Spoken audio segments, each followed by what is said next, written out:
Hi, I'm Louisa from LA Training Academy, and today I'm here with Gemma. I'm really excited. I'll let Gemma introduce herself and tell us a little bit more about what it is that she does, and she's going to share something really exciting with us today. So, hi, Gemma. Hi. Thank you so much for joining us. Do you want to introduce yourself for me, please? Okay, so I'm Gemma. My company is called Alchemy of the Heart. So what I do is I am a soul mentor, alchemist and coach. So I help women in business and work with the three pillars of mindset, soul and energy work and bring them all together to make a bigger impact on themselves and their clients. Love it. Sounds amazing. I think we can all do with some of that. I was looking at some of the stuff that you do, and something that I wrote it down actually, and I love the fact that you give women absolute clarity and making a massive impact on the world. That's what I just thought. Yeah, that's what I like. Just to get to know you a little bit more, I'm just going to ask you a couple of quick fire questions. So, what book are you reading right now? I bookstagram.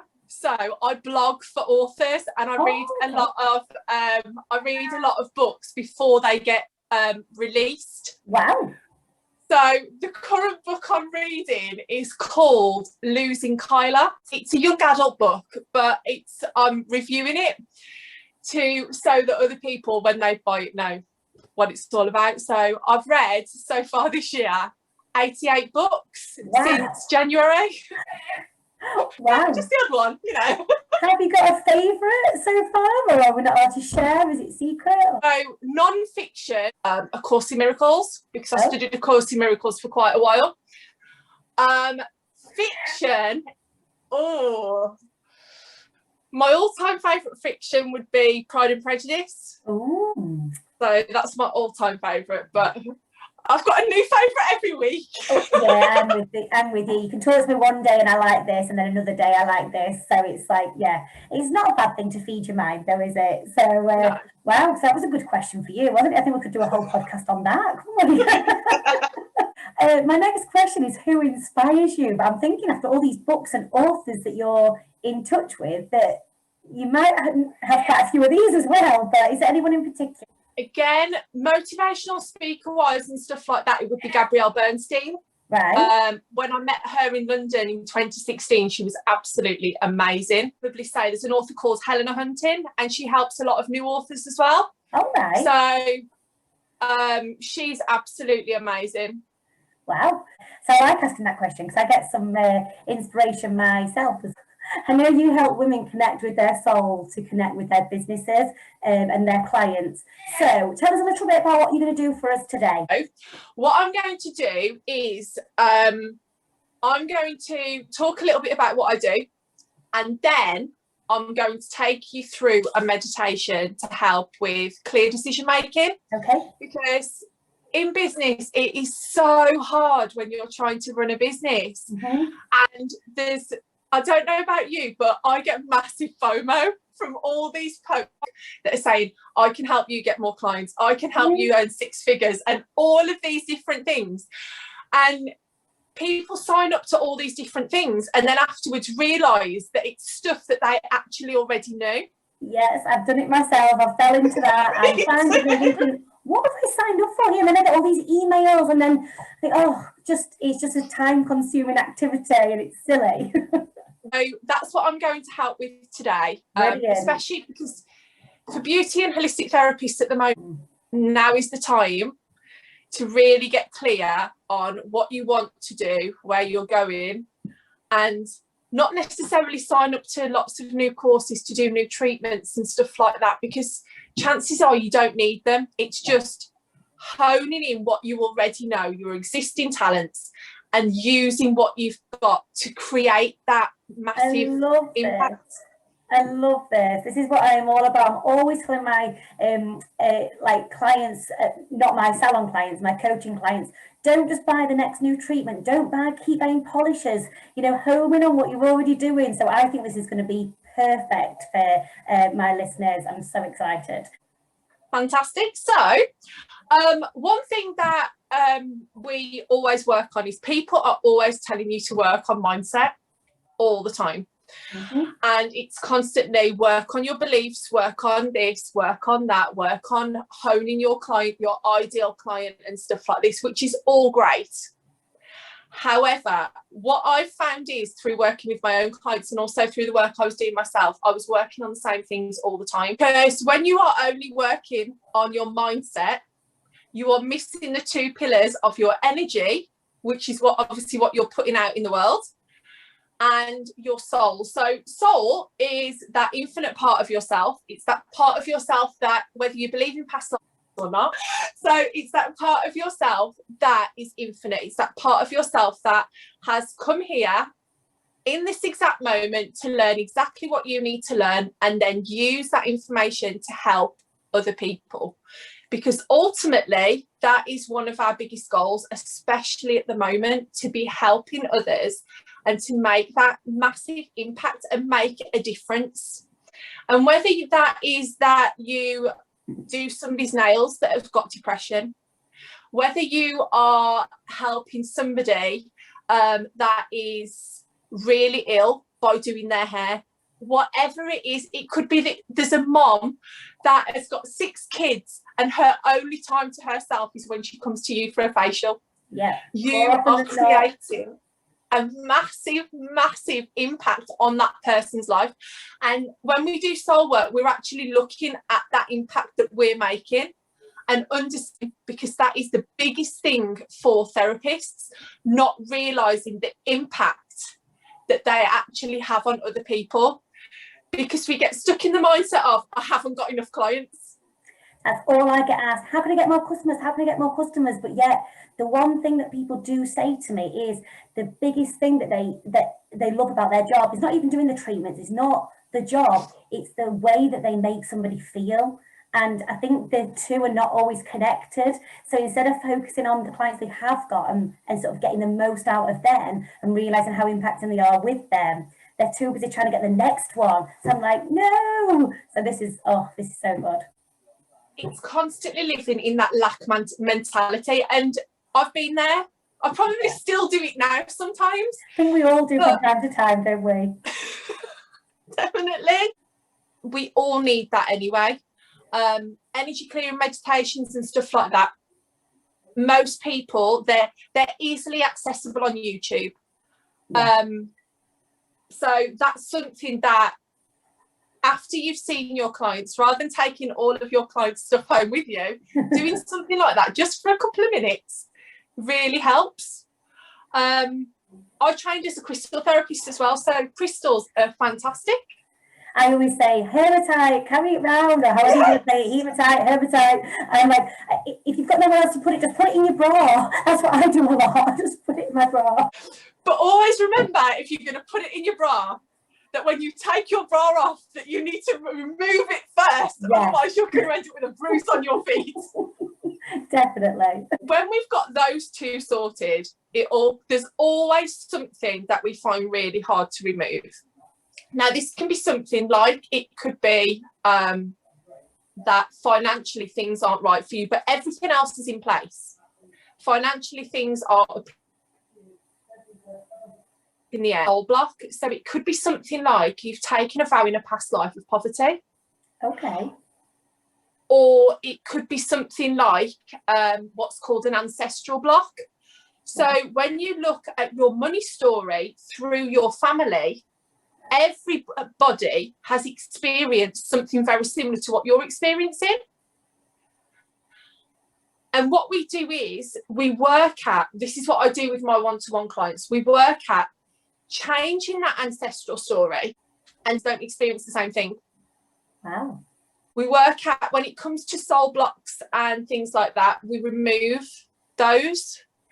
But it all starts, first of all, by getting that connection with soul first. When we get that connection with soul, it means then that the decisions that we're making, we're not operating from the ego. Okay. So voice in your head that's telling you that you need the next best thing. Mm-hmm. Because one thing that I maintain is people can give you the tools, but not every tool works the same way for every person. So if somebody says to you, I have got a formula that is going to help you get 20 clients within the next month, I sit there and say, okay, that's great, it worked for you, but it's not going to work for everyone. Yeah. Because their energy is different, your soul path is different. So this is why I mentor more than coach, because it's giving the tools and then it's saying, right, okay, so if this doesn't feel aligned with you after you've worked with soul, don't use it. Okay. You find the next thing that works, because soul will always tell you what is right for you. I like that, because I often say to people, I don't like the word coaching. I do prefer mentoring, because you're working with them and you're trying to find what works for them, not just giving all the information and telling them it will work if you keep doing it. You've got to kind of change your course sometimes, don't you? So yeah, you can take some of those tools and a couple might work, but sometimes you have to take a lot from different areas. It's understanding yourself, but it's women especially are their own worst enemy. Mm-hmm. It's like they live in constant guilt. Yes. That what they're doing is wrong, especially if they're creating their own business. Their business won't be as successful as their husband's, and their business won't be as successful as the next person. But when you're working from soul, you're concentrating on you. I think for women, it's the fact of we don't trust ourselves enough. And that's okay. It's letting it go. And when you are connecting with soul, that's easier. But it's like every other tool. It works more the more that you do it. Okay. So at first, as you're connecting, nothing may come through to you. It could just be you're sitting there and your mind's going, right, okay, so I could really be now cooking my tea, or I could be, this is all going through your mind. But the more that you do it, the more your mind clears and you can hear that whispering, we say, of soul. Okay. Yeah, I think everything takes practice, though, doesn't it? Like meditating, everything. It's just, it's hard, and when it's something that you're not used to, and like you said, women taking time out, they should be doing something else in their minds. That's what it's always like, I should.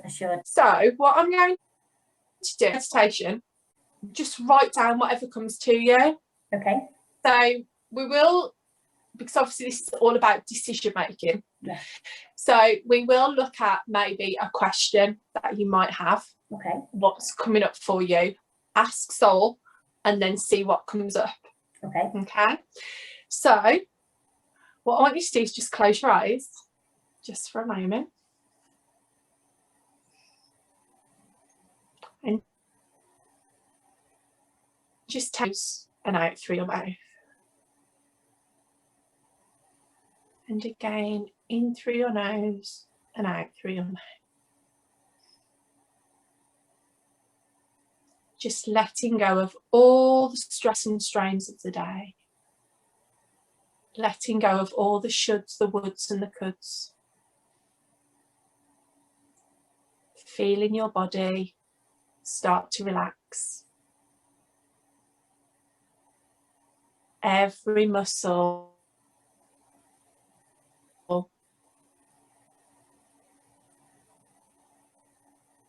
melting into the chair or the bed or wherever you are.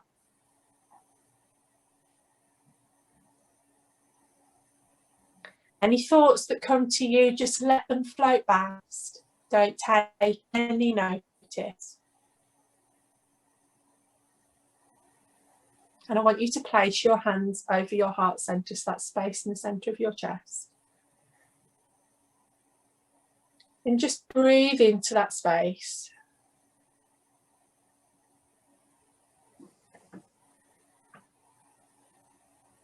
Just breathing into that space.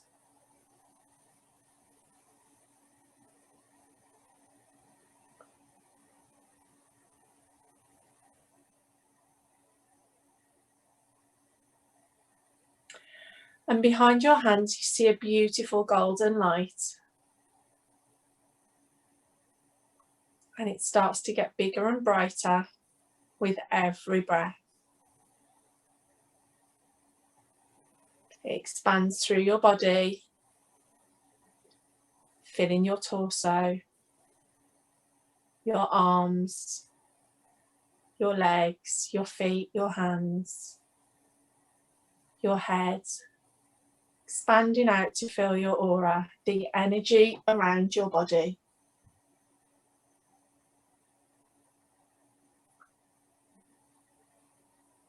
This golden light is your soul. The infinite part of yourself that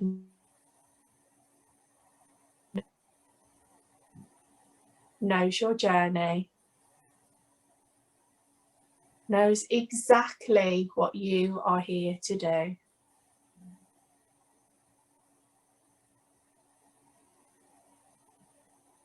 Okay. And I want you to ask in your mind a question for soul to answer. You could start it with, soul, please tell me, or I need guidance on. Whatever words come to you, ask the question now.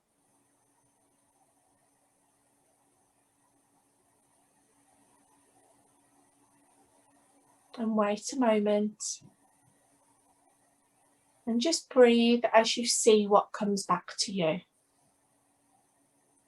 It may be an image, a feeling, a word, a colour.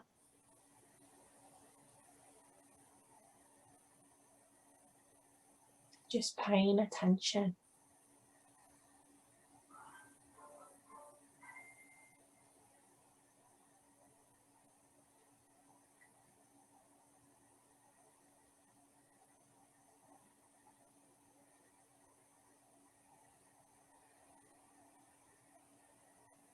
And then ask, is there anything else I need to know today? And see what comes to you.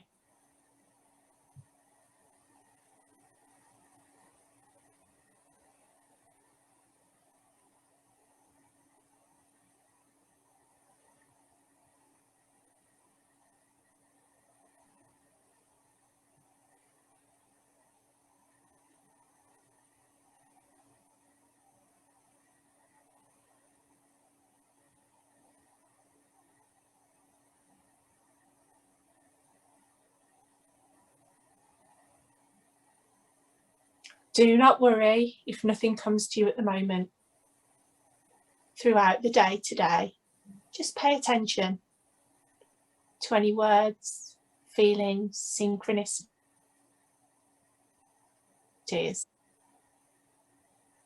and they will help you guide you forward with the answer to your question.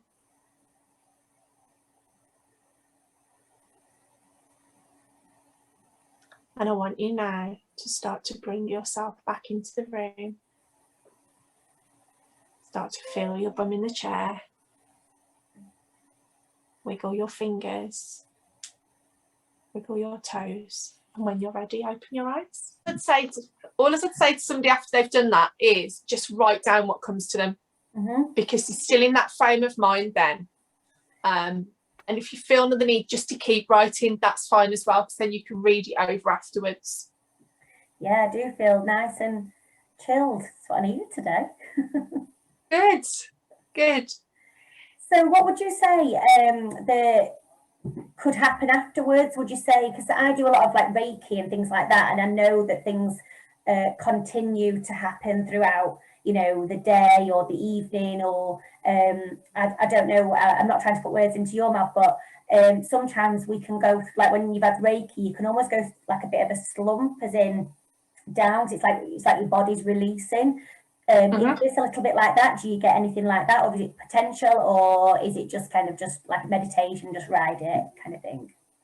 I would say just ride it out in most cases. Some people might experience some form of clearing, like with a healing crisis. Yeah.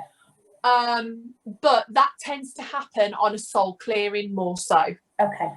And deeper soul sessions done today is just the tip of the iceberg of soul work. Yeah.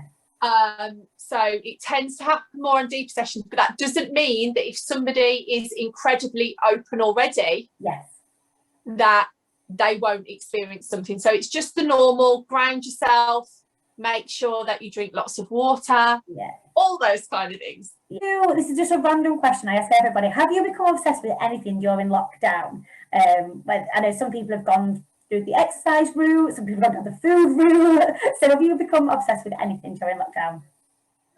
Best not talk about food. Because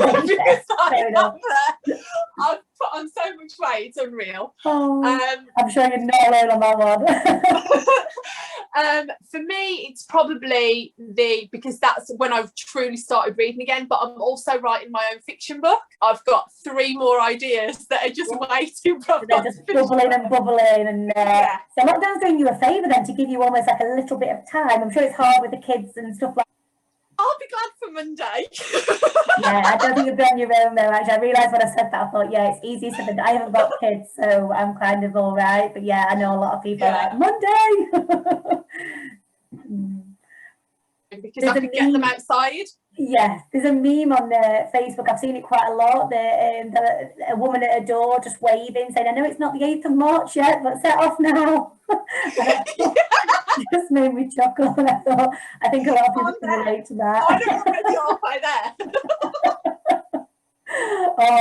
I'm sure you're not on your own. I think everyone's on countdown, aren't they? To be fair, I'm quite lucky because my oldest is 12. Oh, okay. And my youngest is 8. Right. So it's not too bad. I mean, my brother's got 4 kids under the age of 8. Wow. So when I look in comparison of mine to his, I'm just like, you know what? Mine's a breeze in comparison to definitely. When other people have got it far worse. Like, I think our businesses are closed and, so hard done to, and it's so unfair. And then you look at other people and you think, I've got a friend who owns a pub and she's had it horrendous compared to us. So you have to kind of think, well, it's a bit rubbish, but some people have got it far worse. So one last thing you couldn't live without. Oh, what couldn't I live without? Books. Oh, okay. Fair enough. Well, that's fine. Yep. I love it. Yeah, I think you are our book queen. Definitely. I've got a little bit of an addiction.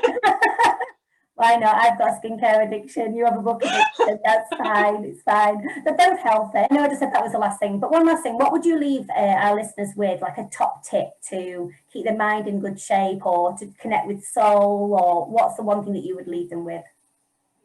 Always listen to your intuition and not everyone else around you. Stay in your lane and remember that there will be ebb and flow in your business. There are going to be times when things are completely shit, but there are going to be times as well where things are absolutely amazing. Forget to stay in our lane. I think we're so busy comparing ourselves. And I literally had this conversation with someone the other day about not trusting their instinct. And we're so good at putting it to one side, and then how frustrating is it when you deep down knew that was going to happen and you really, really did. You're not just saying it. You're like, this almighty feeling. You still ignored it. I am so bad for that. So hopefully your words of wisdom will make people think a little bit more about listening to themselves. Oh, thank you so much for having me. Oh, no problem. Thank you. It's been so good.